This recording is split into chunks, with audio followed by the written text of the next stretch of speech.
Good morning, everybody. I want to thank you for coming out again to another installment of the Explore This series.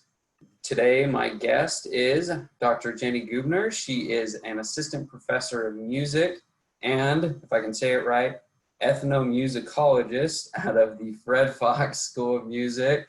Dr. Gubner, how are you doing this morning? I'm great. Thank you so much for having me. Awesome. A reminder again to anyone who hasn't been on this series before, Explore This is a series where I will sit down with University of Arizona subject matter experts to discuss tips and ideas that relate to the many dimensions of your well-being. So we'll get started on this here today. And Dr. Gubner, again, I'm super excited to have you on, and we got a lot to talk about in these short 15 minutes. So we're going to kind of jump right into this, and reminding those who are watching, check the things in the chat to follow our mailing list and to take a quick short survey when we're done here to help us know what can we do, what other topics you want to learn about, time of day, preferences. It's a 1 to 3 minute survey, super fast. So Dr. Gubner, I want to jump into this. Music, it's a passion of mine, of yours, of a lot of people. So my first question is ultimately, how is music more than just sound and lyrics? Thanks, Chad. And thanks everyone for listening. It's really great to have so many people taking a minute to think about well-being in their day. And I hope that to take a second to think about music. I haven't met anyone yet that doesn't think music is important in their life in some way, but I think our lives are so busy, we often don't stop to think about what it is that music is doing in our lives. And for me, I think the way to start thinking about music being more than sound and lyrics is that to come back to the fact that music is something that humans make. So music is sort of humanly, we call it humanly organized sound. You know, it's a form of creativity made by specific people in specific places under specific contexts that's intended for other people in specific places or different places to experience. And so when you start taking music from the abstract of sound and putting it into a context of place and people and time and meaning, then we get this whole meaning piece that I think is really at the heart of why we love music so much. Because if it was just sound in abstraction, I don't think it would be so important to so many of us in our lives, but it becomes so important because we start relating it to senses of, you know, who we connect to and what's important in each of our individual lives. And so to think that a song that was written might be really important to the person who wrote it for some reason, and then it might become really important to you for some totally different reason because you heard it in the car with your friend. You know, those different layers of meaning, I think, are what really start embedding into why music is so much more than just sounds and words on a page. Yeah, that's awesome. You know, and I always look at it too, that, you know, music is as an art form, very much so as if you're staring at, you know, a beautiful piece of work, that you can have an interpretation of what that means. And music is very much the same way as what you were saying, you know? And so, you know, that leads me into my next question then. And, you know, as an ethnomusicologist, say that 10 times fast. That's my challenge for everybody watching. You know, how do you think about the relationship between music and someone's health?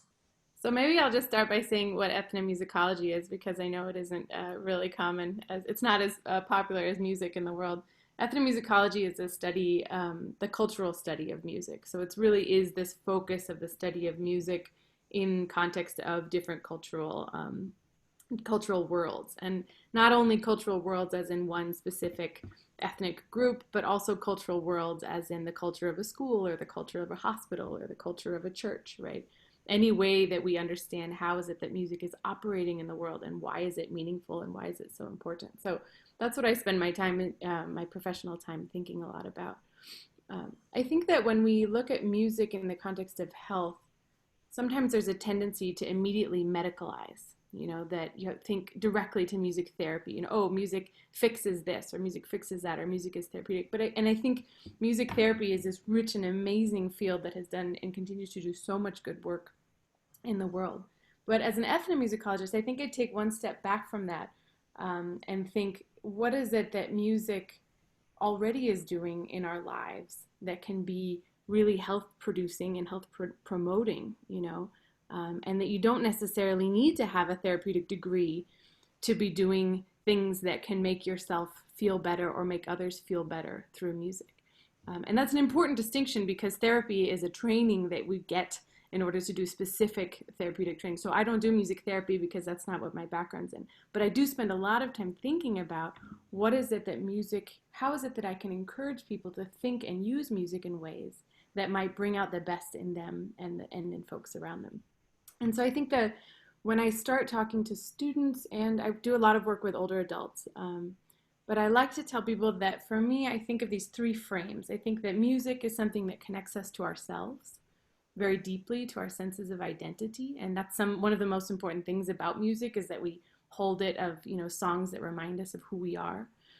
I think music really connects us to other people, sort of. So if there's self and then there's community, and that community could be your family, a spiritual community, a neighborhood, a school, a group of friends, a culture group that you're affiliated with, everyone that loves punk music.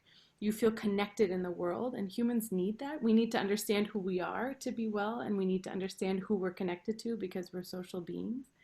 And so I think that's the second piece that can really promote health, is how can music help us connect to people, whether it's something that's a physical connection or an imagined community connection where, you just feel like you are connected to everyone in the world that loves a certain genre. And so that's a second way that we can kind of think about that health connection. And then the third is that music does do wild things to our bodies and our brains. And again, just as like I'm not a music therapist, I'm not a neurologist or a neuroscientist, but we know that music also, can increase dopamine in our brains. It can affect our heart rates. It's been shown to do all sorts of things to recall memories. With working with dementia and older adults with dementia, we know that music can be a really powerful tool to help folks recall memories that they can't find. And so we also have this sense that beyond just being something that connects us to ourselves and the people around us, it also is really doing something to us, to our bodies and to our brains when we listen. And if we pay attention to that, what it's doing, I think we can learn a lot, both in ourselves and the people that we're, bringing music to. Because music also can make us feel very sad, and it can make us feel very anxious. But if you do that that sort of personalization of thinking about what music is it that makes me feel really good, or what music is it that makes me feel really connected to things that I love, that's probably a good indication that you should be listening to more of that music, versus, oh wow, I just put on my downer playlist and I feel terrible, right? And that can be really important too, because we have to feel those sad, negative emotions, and sometimes a really healthy cry is what you need. But I think really thinking about music in the sense of how is it that it is engendering emotional states that are productive for us, whether that is mood elevation, I need to clean my house and I want to put on loud bachata to do that, or something that's more meditative. I need to sort of calm down and put on something very soothing.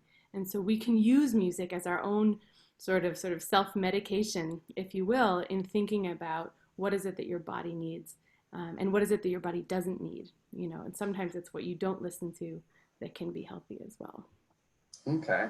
Yeah. And so you'd mentioned you do that work with older adults, and obviously there's some restrictions and things with going on right now, connecting with the older adults in our lives. But how can someone use music then to connect with the older adults in their lives? So for the last few years, I've been doing a lot of research on music and aging and creative aging, and especially in the context of adults living with dementia. And something that I really noticed in this research is that I would do house calls visits. Last year, I spent the year doing house calls visits all over the San Francisco area. And what I would notice is that when I would enter into a home and I would say, hi, I'm a music researcher and I'm here to talk with you a little bit about music, people would often light up and respond in this really refreshing way, where I didn't know because I didn't know them. And then I would go back to the doctors and they would say, oh, that person's chronically, completely stressed out and full of anxiety, and I've never seen them smile. And so we started realizing, because we were a team of a doctor and an ethnomusicologist doing house calls together, that when I would start the conversation about creativity, And when I wasn't, wearing a white lab coat that said, you can tell me about your medical issues, right?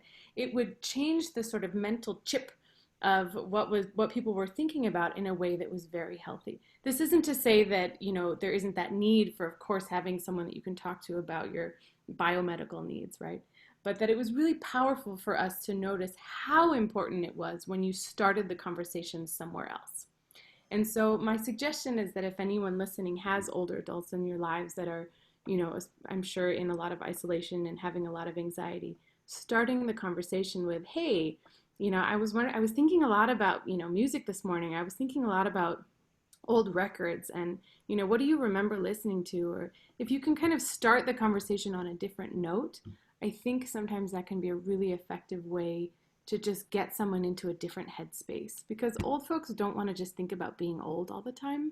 In fact, they sort of hate that a lot, and when you can engage, whether it's about, what did you listen to when you were 17, or, hey, I heard a really cool song on the radio this morning and I want to talk to you about it, it's sort of using music as a vehicle for connecting with people to elements that are more about their creative self than about their sort of physical ailments can be very, very powerful. And the work that I did specifically in the last few years, another one of the projects was building playlists for older folks. And so if anyone does have the ability to, either through YouTube or Spotify or through an iPod, make a playlist for somebody that you love, that can be really, really wonderful. And especially if you can make it together. So if you can have conversations about music, and I think sometimes this gets missed when people talk about personalized playlists for people with dementia. It isn't just the music, it's the making of and the talking about and the connecting through conversations about music that really brings a lot of joy to people. And then after all of that joy, then they have something that they're holding on to that they can then listen to in the downtimes. But I think what we know more and more about music is that it isn't music generally that matters, it is music specifically that matters. So it's personalized music that is meaningful to us for all those things I talked about before. Think about if you have a parent, what is it that music that would connect that parent to themselves, to other people, and what kind of thing do they need? Do they need to be brought up? Do they need to relax? Do they maybe need both? And so you could make them two playlists, one for the morning and one for nighttime. But I think the more that you can go towards that real specifics and not just, oh, you were born in 1930, therefore we'll give you the hits of the, because you hear a lot of that. And that's great when you don't have time to do more. But if you have that opportunity to go deeper, I think you'll find really exciting doors open. Awesome. That's just some great tips, and so kind of in the last minute or so that we have, what are some activities that someone who may classify themselves as a non-musician could do to help use music to relieve some stress during maybe some of these life disruptions? So a lot of times when I teach my students about working with older adults with dementia, and they say what is somebody with dementia like, and what do they need, and how will I know? And I kind of remind them that they're just people, just like we are, and that the needs of people don't change. I mean, they change, but not so dramatically across the lifespan, in some senses. And so I think that many of the tips that I just gave about working with an older person can be implemented in your own life. So with my students, the first thing that I have them do is go and make a playlist for themselves of about 20 songs that really, really mean something to them. Songs that are connected to memories that bring joy, that bring wellness, that bring peace. And then listen to it for a few days and then tell me how they feel. And 9 out of 10 times students find that activity of really just taking a minute to actively listen to music and to actively think about where music sits in our own personal histories can be a really wonderful use of time. And I think that a lot of us think we listen to a lot of music because we put on the radio, or someone in our house is listening to music, and so it's there. But there's a big gap between that and really sitting for a minute and thinking, what would I really want to listen to? What is some music what is a time in my life that I was feeling so good that I could reconnect with, or who's a person in my life that I'm really missing? And, so I think doing that active listening, whether it's making a playlist for yourself or putting on music you love, or maybe thinking of a friend or a group of friends or family members, siblings, you could make a playlist together and you could share that. I think that, again, that sort of self-other and your mood. So what is it that you need? If you're feeling socially isolated, find a friend or a few friends and build a playlist together of songs that connects you or family members. If you feel like you're just needing to get motivated, think about what songs might really lift you up. And, but I think practice that intentional listening for a few days and see how that might affect how you feel. Awesome. Well, Dr. Gubner, I want to thank you again for taking some time to share some awesome resources and ideas and science behind the power of music today. And I hope that those who are watching will go back, rewatch this, share it with a friend. Again, reminder, take that quick survey that we just posted in the chat. It should take you 1 to 3 minutes. Give us some ideas on time of day preferences and whatnot. But I want to thank all of you for taking some time to listen. And thank you again, Dr. Gubner, for this. And I hope you all have a wonderful day. Be well, everybody. Thanks, everyone. Take care.